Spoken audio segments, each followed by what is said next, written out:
समझ नहीं आ रहा अपने सैलरी इंक्रीमेंट का क्या करूं। बेटा इतना क्या सोच रहा है? अपने म्यूचुअल फंड्स के एसआईपी का टॉप अप करा ले। This is the right time. क्या?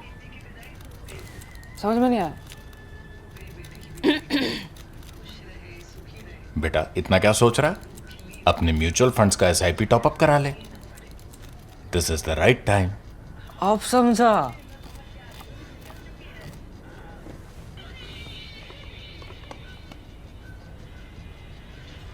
Mutual fund investments are subject to market risks. Read all scheme related documents carefully. This episode of Writings on the Wall was written in 2014 in the run-up of the parliamentary elections, which brought Narendra Modi and BJP to power with a majority for the first time. And we had noted then that over 9 years of good governance, exemplary law and order, and record growth, Nitish Kumar pulled Bihar back from the brink for sure, but no one's sending him a thank you card. That was the view in 2014. No one's sending him a thank you card. The stronger, more ambitious Bihar he helped build is standing up, asking for more. Bihar is the cradle, we said, of India's post-1975 politics. The JP movement that provoked the emergency and started the process of Congress Party's decline, which now seems rather more dramatic, Congress Party's decline than ever imagined. At least we said this in the run-up to 2014, before that number of 44 Lok Sabha seats came up. That decline began here.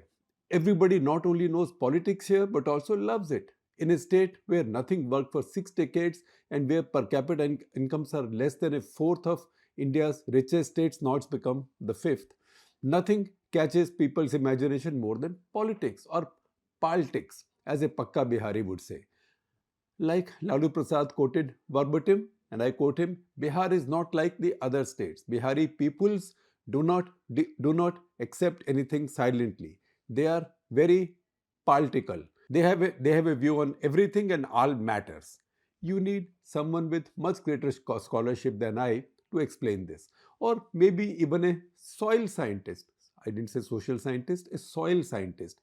There must be something in this soil on the two banks of the Ganga and spread across its many and usually less benign tributaries, which helps politics and statecraft thrive. With Buddha and Mahavira, the Gupta and the Maurya dynasties, Chanakya and the empires of Magad, Vaishali, the ancient metro of Patliputra, and the University of Nalanda, Bihar punches way above its weight nationally. It is also as much the home of heartland politics as the primary pathshala of the political reporter. As we keep saying, you just have to keep a sharp eye, an open mind, and your usual reporter's curiosity, and the walls will tell you a story, because sometimes it is the absence of any writings or absence of even the walls that tells you a story, as it did in 2003, 2005, a story of beleaguered hopelessness, an economy of pure subsistence and tiny money order remittances, caste grievance, indeed grievance of the past. And then the first writings appeared, though not on the walls, as most of the countryside was still thatched in 2004. The first writings appeared on tiny boards nailed to trees selling English medium private education, private schooling. This was the cue for a new aspirational search. Now you know how we sniffed it so early, by searching for writings on the wall where no walls even existed.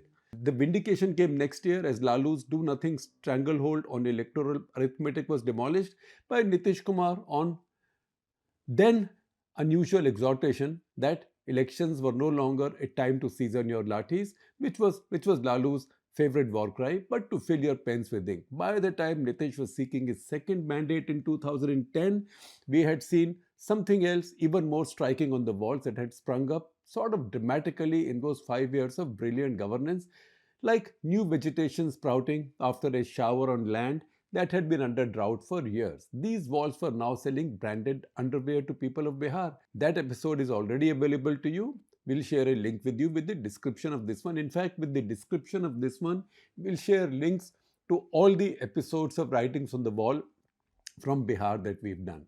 This was evidence of upward mobility and aspiration, of a breakout from subsistence economy, and a clear pointer to Nitish's second victory, the biggest ever in the history of Indian elections, unmatched by even Nehru in 1952 when the opposition did not exist.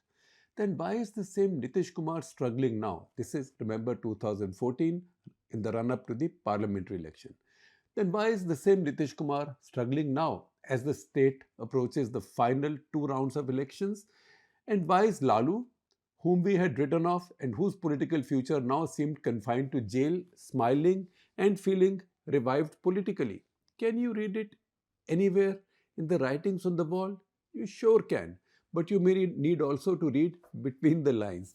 Admitted that across the old bridge on the Ganga, past the domes of the historic Patna Sahib Gurdwara on the right, you enter one of the 10 more developed, or more accurately, less underdeveloped regions of rural Bihar.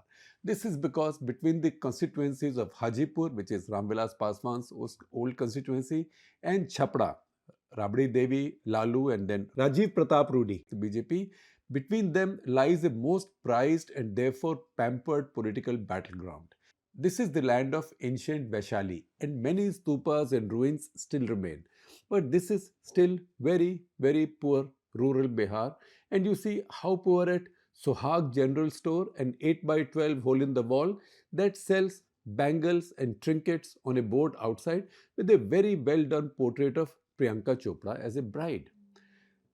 The owner, Mr. Saad, stands behind his little counter, stripped to his banyan, sweating in the 45-degree afternoon heat with maybe 95% humidity, and his customers, 3 women in crumpled sarees, all red BPL card holders, as it turns out, are buying hair oil and bangles, which fill most of the shelves. But in one corner, you will see something you wouldn't have expected in a countryside where the vast majority of people qualify to be below poverty line. 2 stacks of stay-free sanitary pads. And next to that, merchandise even more surprising.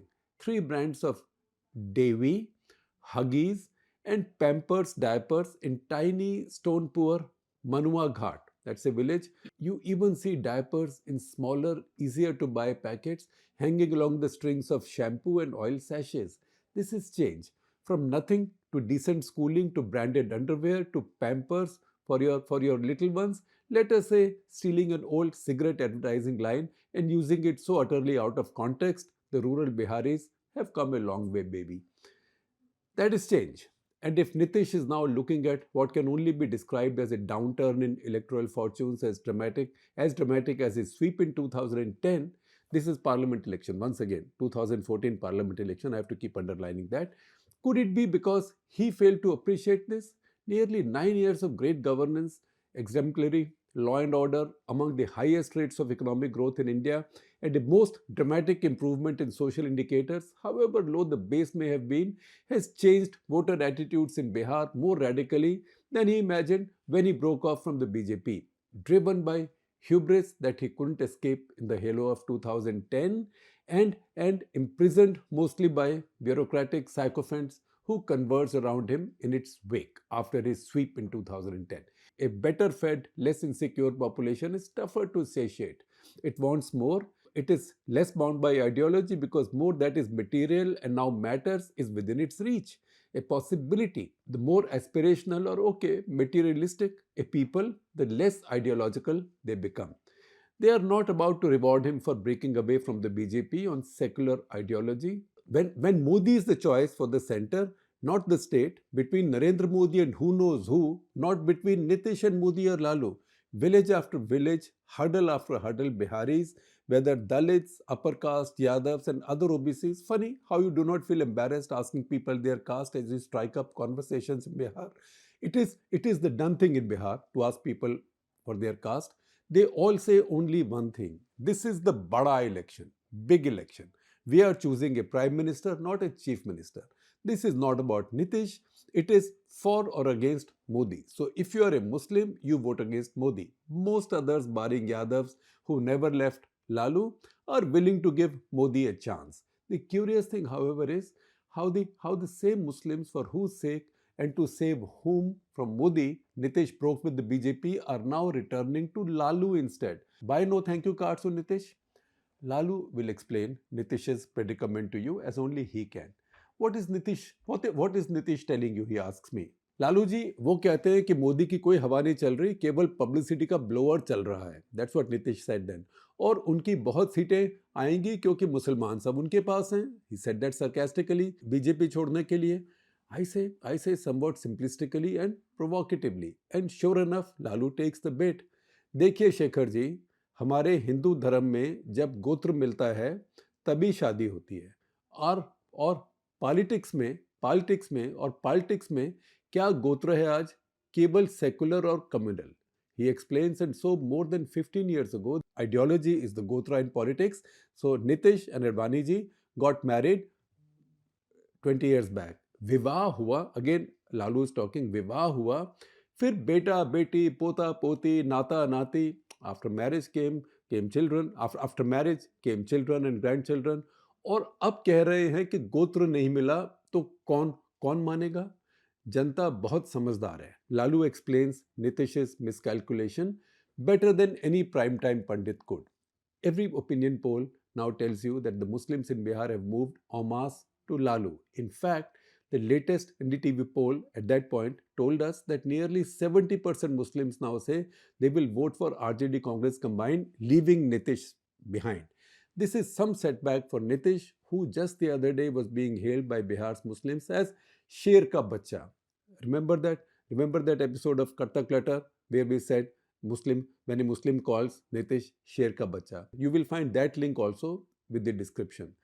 Why are they now not willing to reward Nitish for taking such a big risk to reject Modi as NDA's prime ministerial candidate? That's how Nitish had then walked out.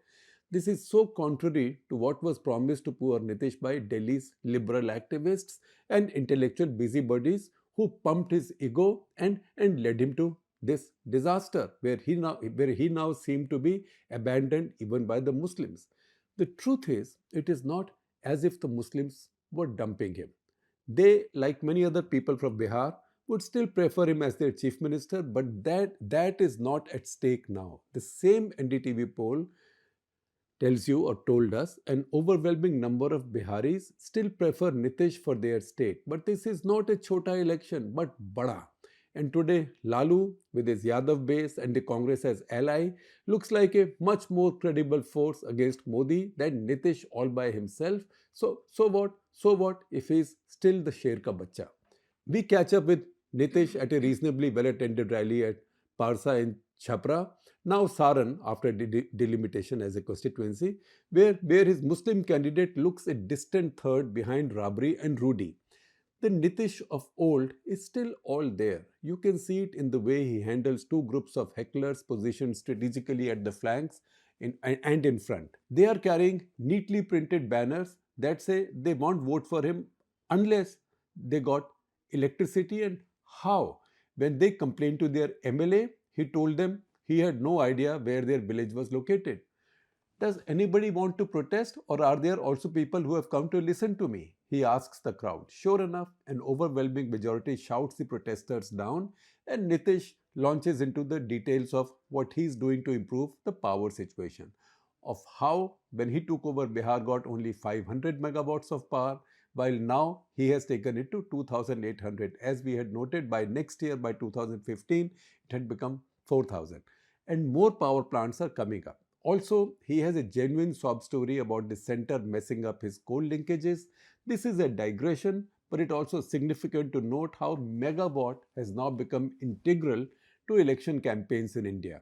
Over the next 4 days, we hear everybody from Modi to Rahul Gandhi to Akhilesh Yadav and Father Mulayam Singh Yadav to Lalu to Arvind Kejriwal talk about making power more plentiful and cheaper across Bihar. Isn't this change, and virtuously so? But in this election, this will not work, and Nitish knows it. We catch him on the stage as his rally ends, and I ask him if he realizes he has made a mistake. Now, you haven't met many politicians who will admit that they've made a mistake, and Nitish is no exception. But he goes halfway there, or sort of. What choices was I left with, he asks. Was I to go along with this divisive agenda of the BJP? But if you found it okay to go with Mr. Advani, what's wrong with Mr. Modi? I asked. In any case, why didn't you stay with the NDA for now, get your seats, and then oppose Modi for the prime ministership when you had that leverage? It is easy to put it like that, he says. But do you realize how, what kind of things I would have had to put up with? Now there is a man saying those who do not vote for Modi should go to Pakistan. किस किस बात के लिए जिंदाबाद कहते हम? What horrible things would we have been forced to keep cheering for? No, we know that much has changed in his politics after that. He's also the Paltu Kumar. He goes this way or that way, and he's made many turns around. That, however, is a different story. I continued that conversation with him. I said, but you may lose this election, even your government. I said, if that is so, so be it, he said. You cannot sacrifice your beliefs and ideology. Nitish was unfazed. Once again, this is in the run-up to the 2014 parliament election. But politics is no Tirth Yatra or pilgrimage. I continue needling him. Nitish counters, saying it indeed is, and quotes a favorite Lohia verse describing public life as precisely that. He's a Lohiite, as we know. A pilgrimage. You cannot win an argument with a real Lohiite. Not even when he's looking at perhaps the greatest electoral setback in his politics. That's what Parliament election of 2014 turned out to be for Nitish Kumar. Nitish can, however, still draw some comfort that when the time for Chota election comes, his people may take a different view. His state has changed under him, and his 9 years in power represent a real tribute to Indian politics and our grassroots politicians' talent for governance. You can fault him for not being able to bring industry and white-collar jobs, or a lot more electricity, or failing to improve the Patna airport, probably the most dangerous on that scale in India, or doing anything for tourism, even getting a modern 2-star hotel built. But his government works at the village level, and the cities have seen a boom. However chaotic and haphazard, property prices have zoomed, and Biharis have a new sense of pride and self-respect. Nothing reflects the newfound pride more tellingly than the rising number of people of Bihar making it to all India services and institutions through competitive examinations. From a semi-starved people roused to first demanding schooling, it is logical that the Biharis now want jobs, the best jobs India has to offer. And if nobody will do anything about it, they will do it themselves. You want to see how? Come with me for a half day's walk through the distant outskirts of Patna and see how voluntary activism works for an aspirational young population. Anand Kumar, then 42, has a likely Bihari story. A brilliant mathematics student, Anand, who had papers published in reputed journals as a mere student, got admitted for a master's at University of Cambridge, but could not go as he was too poor to fund himself. For 12 years now, or 12 years then in 2014, he has dedicated himself fully to ensuring that others, particularly those from underprivileged backgrounds like his, he comes from a poor OBC family, by the way, that those like him are not denied similar opportunities. In partnership with a similarly concerned IPS officer, Abhayanand, he set up a remarkable success story, the much celebrated Super 30, where he claims all 30 poor students selected by him every year are put through an exam and tutored at his home at Jakkanpur in Patna, make it to an IIT or an NIT, all 30. In 11 years, of the 333 students coached by him and his brother, he says, 281 made it to IITs and the rest to NITs. That is the Super 30 phenomenon. He and his brother raise money by holding commercial group tuition classes in the evening and use the earnings to provide free teaching, food, and stay to their students, who now come from all over India. It costs only 5,000 rupees per student per month. But once we start chatting with the students, we know that it's more money than any of them has seen in their lives. Meet Nidhi Jha from Varanasi. Her father is also an auto driver who also works as a priest to support the family and his children's education. She has lived in a temple precinct. She scored 84.4% in her class 12, and her father had the foresight to send her to a CBSE school. Do her parents mind her going so far away to live and study? She says, my father said, go anywhere as long as you can study and build a great career. Madhu Singh from Eta is a Navodaya Vidyalaya student who scored 84.6% in CBSE class 12. Her father is a sharecropper. In fact, among the 30 handpicked students here, 8 are products of Navodaya Vidyalayas, eight are products of Navodaya Vidyalayas, evidence that this Rajiv Gandhi initiative really worked. That the Congress has completely forgotten it and refused to even talk about it in this campaign tells you how comprehensively it has lost its way. Dilip Kumar from Lalu's Madhepura is the son of a daily wage laborer. He supported his education by teaching little children before coming to Super 30, and his brother is already an NIT educated engineer working in Kolkata. So his laborer family is already an aspirational success story. Sunil Ravidas, a Dalit from Patna, is also a daily wager and a mathematics whiz. Amit Patel from Lota near Varanasi is the son of a farmer who owns less than 1 acre of land. You want more stories like this? There is Nitish Kumar from a village near Patna, also called Nitish Kumar. Nitish Kumar from a village near Patna, also from a family that owns half an acre of land. Of or Abhilipsa Priyadarshi from Cuttack in Odisha, patiently waiting with her thali for her lunch of rice and curry. She is so thrilled to have come to Patna. Is it too far? She just gives you a dimpled smile and says no. And while she doesn't say it, you know what it means. See me at an IIT soon. You fight your way through the Patna chaos for another half hour to a multi-story building and witness the miracle of Rahmani 30, supported by Maulana Wali Rahmani's foundation in Munger. It has been running classes for 30 handpicked Muslim boys every year since 2008 to prepare them for IIT JEE examinations. Last year, 8 of the batch made it to IITs and rest to NITs. This year, Rahmani has started another batch of 30. I'm talking of 2014. Shakilu Rahman, son of a madarsa teacher from West Champaran, started his education where else but at the madarsa. But now he's a master in physics and chemistry. Mohammad Tehseen Rabbani's father repairs automobiles at Samastipur, but still sent him to AV Public School for modern CBSE education. 6 students from the current Rahmani batch of 30 come from families of marginal farmers and 6 are sons of madarsa teachers.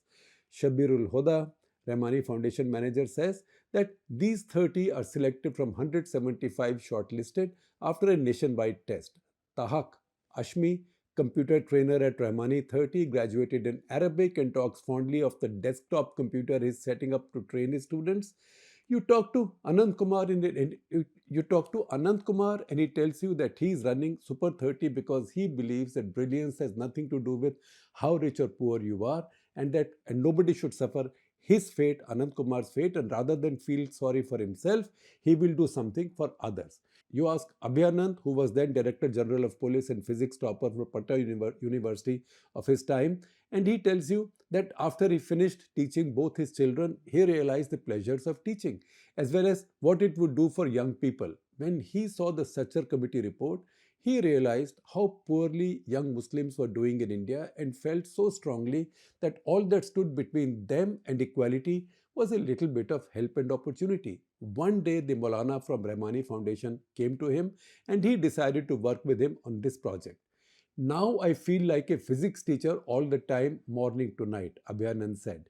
And he said it is no stretch for him to combine it with his job as a DGP. In fact, his success on the law and order front is entirely matched by that of his batch of Muslim boys in IIT JEE. As we drive out, my colleague then at Indian Express, special correspondent then Santosh Singh, who made it possible for me to see these exhilarating things, put it in perspective. I was born a Thakur, therefore a high caste, he said, but my father's family only owned 5 bighas of land among 4 brothers.